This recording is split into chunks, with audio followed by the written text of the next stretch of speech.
जो हमारा जेल है, सिस्टम है, वो ऐसा है कि जैसे डस्टबिन में हमने कुछ भी फेंक दिया। सचिन तेंदुलकर हैं, महात्मा गांधी जी हैं या किरण बेदी जी हैं, मोटिवेशन लेके मैंने उसे लिखा कि जब ये चल सकते हैं तो मैं क्यों नहीं चल सकता, या हम क्यों नहीं चल सकते। 90 में थे, अधिकारी थे, सब पुराने मंझे हुए थे, उनसे काम छीनना और अपने आप को स्थापित करना। अब आजकल तो फ़ोन कॉल हो गए, तब फ़ोन कॉल नहीं होते थे, तो उनको पोस्ट कार्ड दिए जाते थे कि हफ्ते में 2 पोस्ट कार्ड अपने परिवार को लिखोगे अपने कुशलता के बारे में। बहुत पतली सी लाइन होती है एक रक्षक और भक्षक के बीच में। आप कीचड़ में अगर कंकर भी मारेंगे तो वो कीचड़ उछल के आपके तरफ ही आएगा। क्यों ना ऐसे हालात बनाए जाएं समाज में कि बच्चा अपराध करे ही नहीं। 2008 में ये एक Pankh foundation, patriotic alliance for nurturing and knowledge hub हमने क्रिएट किया। मुझे खुशी है कि 15 साल में आज एक भी ऐसा बच्चा नहीं जो हमारे यहाँ से निकल के गया और वो कहीं दोबारा जेल में लैंड किया हो। नमस्कार, आप देख रहे हैं सौगंध टीवी और मैं हूं आपके साथ राधिका शर्मा। बात की जाए कानून व्यवस्था की, दिल्ली पुलिस की, तो आज हमारे साथ मौजूद हैं तिहाड़ जेल के सुपरिटेंडेंट ऑफ पुलिस, जो पहले तिहाड़ में थे, अब दूसरी जगह उनकी पोस्टिंग है। किस तरह से उनकी जीवन रहा है, किस तरह से उन्होंने अपनी ज़िंदगी को आगे बढ़ाया है और किस तरह से वो तिहाड़ जेल तक पहुँचे हैं, वहाँ के लिए उन्होंने जो काम किया है, आइए उन्हीं से चर्चा कर लेते हैं। क्या कुछ कहना है, कैसा सफ़र रहा उनकी ज़िंदगी का और क्या मुश्किलें हैं उनके जीवन में आई अपने काम के दौरान। तो बहुत बहुत स्वागत है सर आपका सौगंध टीवी में। Thank you ji, and very good evening to all of you. और मैं तो इस बात पे शुक्रगुजार रहूँगा कि आज आपने मुझे ये मौका दिया। मतलब कि हम जितना भी एक उस दरिया में से छोटे बड़े सब मोती जो क्रिएटिव हैं उनको ढूंढ ढूंढ के लाएं और समाज में पुनः स्थापित करें, यही हमारा दिल्ली प्रशासन, दिल्ली प्रिजन्स का एक एम है कि रिफॉर्मेशन, रिहेबिलिटेशन और री इंटीग्रेशन। तो हम कैसे उनको दोबारा से पुनः अपराध की दुनिया से वापस लाके और उनको स्थापित कर सके, समाज में एक अच्छे नागरिक बना सकें, इसी के ऊपर काम कर रहे हैं। और यहीं से मैंने शुरू किया अपना सफ़र कि उन बहुत सारे लोगों में से, या कह दीजिए कि अगर मैं गलत नहीं तो ये बात कहूँ कि जो हमारा जेल है, सिस्टम है, वो ऐसा है कि जैसे डस्टबिन में हमने कुछ भी फेंक दिया, कचरा फेंक दिया या साथ में कुछ भी चला गया जाने अनजाने में, मगर उससे उस आदमी की स्किल तो ख़त्म नहीं होती या उसकी रचनात्मकता ख़त्म नहीं होती।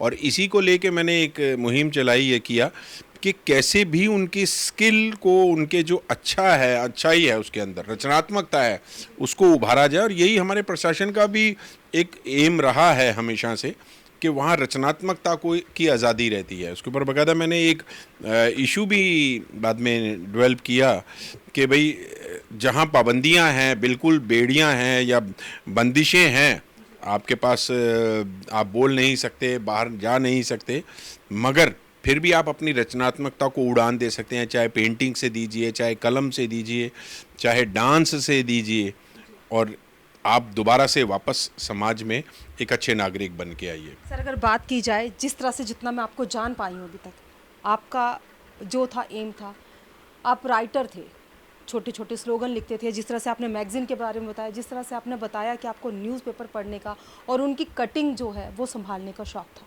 तो उस शौक़ के चलते चलते आपको कैसे लगा कि दिल्ली पुलिस में आना चाहिए और इसमें आके मुझे जो देश की सेवा है या लोगों की सेवा है वो करनी चाहिए? देखिए, वो शौक़ था मेरा लिखने का। 7-8 साल बहुत रहा, धीरे धीरे धीरे मैंने भी अपने आप को निखारा, एकदम से नहीं निखरा, तो कोशिश की अपने ऊपर, जितना ज़्यादा से ज़्यादा काम किया। फिर ऑल ऑफ सडन एक मोड़ आया 90 में, जहाँ मुझे दिल्ली प्रिजन से जुड़ने का मौका मिला बतौर एक सहायक अधीक्षक। मैंने ज्वाइन किया, तो वो मेरे लिए भी बड़ी गर्व की बात थी, मेरे परिवार के लिए भी गर्व की बात रही। तो वहाँ से मैंने यही सोचा कि पहले क्या किया जाए। फिर शुरू में मेरे को एक बार रिग्रेट रहा कि ऊपर वाले एक ही तो शौक़ दिया था तुमने मुझे लिखने का, वो भी कहीं ना कहीं जाने अनजाने मुझसे हाथ से चला गया। मगर उसके साथ ही मगर कहीं ना कहीं एक दूसरी जर्नी शुरू हुई। वहाँ देखा कि न्यूज़पेपर बहुत आते हैं, आज भी बहुत आते हैं, तो एक पुराना कहीं दबा हुआ शौक़ था जो कि न्यूज़पेपर ना मिल पाने के कारण से उभर नहीं पा रहा था। तो मुझे लगा कि अब कोई बात नहीं, अब लिखूँगा नहीं, अब बिना लिखे ही अपनी सब बातों को और सब चीज़ों को और अपने विषयों को बिना लिखे ही अपने तरीके से प्रेजेंट करूँगा। और वहीं से मैंने अपने विषयों का चुनाव किया जो कि हमारे समाज के बड़े चमकते हुए स्तंभ हैं, चाहे वो इंदिरा गांधी हैं, अमिताभ बच्चन हैं, कपिल देव हैं, सचिन तेंदुलकर हैं, महात्मा गांधी जी हैं, या किरण बेदी जी हैं, या और भी जो आगे के हमारे ऐसे समाज के जिनको कह सकते हैं कि हमारे हमेशा से एक उदयमान रहे हैं और उनका जीवन संघर्ष रहा है। तो उन लोगों से मैंने मोटिवेशन लेके, जो मोटिवेटर्स हैं, मोटिवेशन लेके मैंने उनसे लिखा कि जब ये चल सकते हैं तो मैं क्यों नहीं चल सकता, या हम क्यों नहीं चल सकते। अच्छा, जब आप तिहाड़ में गए as a superintendent of police, आपने असिस्टेंट सुपरिटेंडेंट। हाँ जी, तो जब आपने ज्वाइन किया, क्या कुछ मुश्किलें आई? क्योंकि आप बिल्कुल अलग लाइन से थे, मतलब लेखक थे, लेखक से आपने एकदम से शुरू किया, तो क्या मुश्किलें नहीं आई वहाँ पे, वहाँ के माहौल को समझने में, जिस तरह के कैदी वहाँ पे रहते थे उनको संभालने? नहीं रहा ना, क्यों नहीं रहा, बहुत रहा। पहले तो अपने आप को संभाला, अपने आप को समझाया कि अब काम करना है, वर्दी पहनी है तो आप इस बात से इनकार नहीं कर सकते कि मैं ये काम नहीं करूँगा या ये मुझे नहीं हो पाएगा, तो करना तो है। तो बहुत सोचने के बाद धीरे धीरे धीरे, अब बस भरी हुई थी उस टाइम, सब धुरंधर थे उस टाइम, जो 90 में थे अधिकारी थे, सब पुराने मंझे हुए थे, और उनसे काम छीनना और अपने आप को स्थापित करना, वो किसी भी ऑर्गेनाइजेशन में आप जाएंगे तो जो स्थापित आपसे इतने इतने पुराने 20-20 30-30 साल अधिकारी या ऊपर के आपके बैठे होंगे, आप उनके हाथ से एकदम काम नहीं छीन सकते। आपको अपने आप पर विश्वास जमवाना पड़ेगा और अपनी काबिलियत आपको दिखानी पड़ेगी, तभी आपको वो काम मिलेगा। काम हमेशा छीना जाता है, कोई भीख मांगने की चीज़ नहीं है, काम दे दीजिए, काम दे दीजिए, कि कोई आपको क्यों, और मौका कोई देगा तो आपकी काबिलियत के हिसाब से देगा। या मान लीजिए कि 1 या 2 बार आपको मौका मिल गया, आपकी काबिलियत नहीं हुई, तो वो मौका आपने ज़ाया कर दिया ना। तो वहीं से चीज़ों को किया कि मौके अपने तलाशे, अपने लिए मौके बनाए और खुद को स्थापित किया, और कुछ खुद ब खुद, क्योंकि नज़रिया मेरा ऐसा रहा कि नहीं, मुझे क्रिएटिव लोगों को ढूंढना है, करना है, अच्छा करना है, और साउंड लाइट बिल्कुल क्लियर माइंड था कि मुझे कुछ इधर उधर कुछ हैंकी पैंकी इनमें नहीं जाना, मुझे बस सीधा सीधा अपना रचनात्मकता पे काम करना है। और ऐसे लोग मिले भी। आप हैरान रहेंगे, मैं एक बार शेयर करता हूँ कि एक बार मैं एक जेल में रात को ड्यूटी पर था, तो घूम रहा था, तो घूमते घूमते रात को जब क्या देखता हूँ कि आधी रात के करीब 2 अंडर ट्रायल थे, वो उनके पास सिर्फ रिफिल होते थे, एक ब्लू कलर का और एक रेड कलर का। तो उस टाइम क्या होता था कि अब आजकल तो फ़ोन कॉल हो गए, तब फ़ोन कॉल नहीं होते थे, तो उनको पोस्ट कार्ड दिए जाते थे कि हफ्ते में 2 पोस्ट कार्ड अपने परिवार को लिखोगे अपने कुशलता के बारे में। तो वो उस पोस्ट कार्ड के ऊपर कुछ बढ़िया सा डिज़ाइन बना रहे थे। तो जैसे ही रात को मैं पास से गुजरा, मैंने कहा यार आधी रात को कौन 2 लोग हैं जो जाग रहे हैं और ये क्या कर रहे हैं। तो जब मैंने कहा दिखाओ भाई, तो वो डर गए, क्योंकि उनको लगा कि यार पोस्ट कार्ड वेस्ट कर रहे हैं और कुछ बना रहे हैं, क्योंकि लिखना और बनाना बिल्कुल अपराध था, मनाही थी कि कुछ लिखेंगे नहीं। तो बड़े डरते डरते उन्होंने पोस्ट कार्ड दिखाया। मैंने कहा वाकई बहुत अच्छी कलाकारी थी, मन खुश हुआ। तो मैंने कहा ठीक है, सुबह आना, आके बात करते हैं। तो बोले साहब माफ़ी मांगते हैं, गलती हो गई, आगे से नहीं करेंगे। मैंने कहा कोई बात नहीं। सुबह जैसे ही जेल खुली, वो आए तो बड़े घबरा रहे थे, दोनों माफ़ी मांगना शुरू हो गए, सर गलती हो गई, आगे से नहीं करेंगे। मैंने कहा कुछ गलत नहीं किया, बस तुम्हारा तरीका ही नहीं था कि अपनी एनर्जी और अपने काम को या अपनी कला को पोस्ट कार्ड पे क्यों वेस्ट कर रहे हो, तुम पेपर लो, कुछ और करो। और वो दिन था, और उस दिन के बाद जेल में उन्होंने बहुत अच्छी अच्छी मूर्तियाँ भी बनाई, बहुत अच्छे और चीज़ें, तो अच्छे कलाकार निकले। तो ऐसे ही अच्छे लेखकों को ढूंढिए, कहीं ना कहीं उनमें कुछ ना कुछ उनमें अच्छी काबिलियत है, तो वो खुद ही सामने आपके आ जाएगी। ऐसे ही कोई 1.5-1 साल पहले की बात है, मैं एक जेल में बैठा शाम को रिहाई कर रहा था, तो एक आए कोई, वो शायद आर्मी या नेवी से थे, तो बोले सर मैं आज रिहा हो रहा हूँ, तो मुझे आपको अपनी कविताएं सुनानी है। मैंने कहा भाई तुमको किसने बताया मैं कविता सुनूंगा, मैं तो रिहाई करूंगा अभी, और आपके जाने का कहता नहीं सर, लोग आपके बारे में बताए कि आप ऐसे समझ रखते हैं। तो उसने एक के बाद इतनी बढ़िया बढ़िया देशभक्ति की कविताएं सुनाई, सब कुछ किया। कहता सर मैं 50 से ज़्यादा कविताएं लिखा हूँ, और मैं चाहूँगा कि आप इसको छपवाएं, या फिर मैं चाहता हूं कि उन पत्रिकाओं का जो पुस्तक बने तो आप उसको विमोचन करें। मैंने कहा हाँ छपवाओ, कोई बात नहीं। और इतनी अच्छी उसने लंबी लंबी कविताएं लिखी देशभक्ति की। वो कहीं आगरा का रहने वाला है, मुझे नहीं पता उसके बाद, मगर एक दो बार उनका फ़ोन आया तो अच्छा लगा कि ऐसे ही रचनात्मक लोगों को आप ढूंढते हो, और जब आप स्थापित हो जाते हो तो लोग खुद ब खुद चले आते हैं आपके काम देखने के लिए। अच्छा, बात की जाए सर, जिस तरह से नाबालिग जो होते हैं, जिस तरह से वो आते हैं वहाँ पे, क्या लगता है जो आजकल छोटी उम्र के युवा हैं वो बहुत ज़्यादा अग्रसर हो रहे हैं अपराध की तरफ, तो क्या लगता है कि कहीं ना कहीं जो माता पिता हैं उनके जो शिक्षा है उसे देने में कमी है, या वाकई में देखा जाए जो शिक्षा आजकल ले रहे हैं उसमें कमी है कहीं ना कहीं? देखिए, ये हमारी सामाजिक समस्याएं हैं, क्योंकि देखिए सामाजिक तौर पे, आर्थिक तौर पे आपने अगर किसी एक को भी बढ़ने का मौका नहीं दिया तो यकीनी बात है कि उसके बीच में वो गुस्सा आएगा, और वो गुस्सा विनाशक ही होगा, उसके लिए भी और समाज के लिए भी। तो ये चीज़ें हमें सोचनी पड़ेंगी कि हमें इन खाई को पाटना पड़ेगा जो आर्थिक और सामाजिक तौर पे बहुत ज़्यादा चल रही हैं, कि आप किसी के हुनर को और कुछ को एक बार मौका तो दीजिए। आप उसको शिक्षा का मौका भी नहीं दे रहे हैं, अच्छी शिक्षा का मौका भी नहीं दे रहे हैं, आप उसको कहीं अच्छा काम करने का मौका नहीं दे रहे हैं, और आप उसको, उसके व्यक्तित्व को समझने की कोशिश ही नहीं कर रहे। तो जब आप सारे अपने जो उसके हक हैं उनको दबा के रखेंगे तो फिर उसमें अपराध तो बढ़ेगा ही बढ़ेगा ना। ये तो हमारी सामाजिक समस्याएं हैं बेसिकली। अगर बात की जाए जिस तरह से आपने वहाँ पे वक्त बिताया, क्या लगता है वहाँ पे जो बच्चे आते हैं, जो नाबालिग होते हैं जो आते हैं, क्या लगता है सुधारा जा सकता है, सुधार लाया जा सकता है, या सिर्फ उनको सज़ा देना ही एकमात्र उपाय है कि सज़ा मिल गई चलो ठीक है, या उनका जो आने वाला भविष्य उसे कहीं ना कहीं सुधार सकता है? देखिए, एक पूरा ना सामाजिक सर्कल बना हुआ है। एक बच्चे ने एक चोरी करी, मान लीजिए कि भाई उसने एक मोबाइल चोरी किया, दो किया, तीन किया, या चार पांच मोबाइल चोरी कर लिए। अब क्या हुआ कि वो कुछ समय के बाद जब पकड़ा गया तो उसने अगर अपने कुछ अपराध मान लिए कि भी हाँ, पुलिस के सामने वो पकड़ा गया कि मान लिया कि मैंने हाँ दो तीन चार कुछ ऐसे किए हैं, तो हमारी व्यवस्था कुछ ऐसी है कि वो जितने इधर उधर के और जो अपराध होते हैं उसी से संबंधित, वो सब उसी पे लाद दिए जाते हैं। तो मान लीजिए कि वो गधा बन गया। क्या वजह है कि अगर उनको उनके जो असली गुनहगार हैं वो नहीं मिलते हैं, क्या वजह है जो इस तरह के जो इल्ज़ाम है वो बच्चों पे ही लगा देना, क्या सही है? नहीं नहीं, बच्चे पे नहीं है वो। देखिए, अब पुलिस का काम तो ये है कि ढूंढना, तो वो जहाँ से उनको जहाँ भी कोई क्लू मिलेगा कि भी ये अपराध भी, ये अपराध भी, वो मान तो रहा है कि मैंने यहाँ यह किए।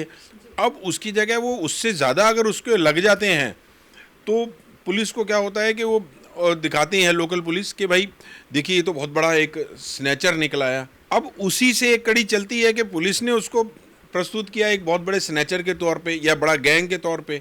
जब कोर्ट में गया तो वकील साहब को बड़ा लगता है कि यार अरे 15-20 केस वाला एक बड़ा गैंग आ गया, बोले मैं तेरे केस कर दूंगा। तो वकील साहब खुश होते हैं कि उनको एक साथ 15-20 केस मिल गए। जब वो न्यायालय में जाते हैं तो न्यायालय में भी जाके ऐसा होता है कि सीधे 15-20 केस एक ही जगह आ गए। तो वो हमारा जो एक सोच और एक जो बंधी हुई है वो हो जाता है कि वो उसको हम एक गिरोह के रूप में देख लेते हैं। अब वो वक्त की बात है कि उसमें से वो उस जो संगठित अपराध के कितने उसमें से वो साबित होते हैं और कितने नहीं होते हैं।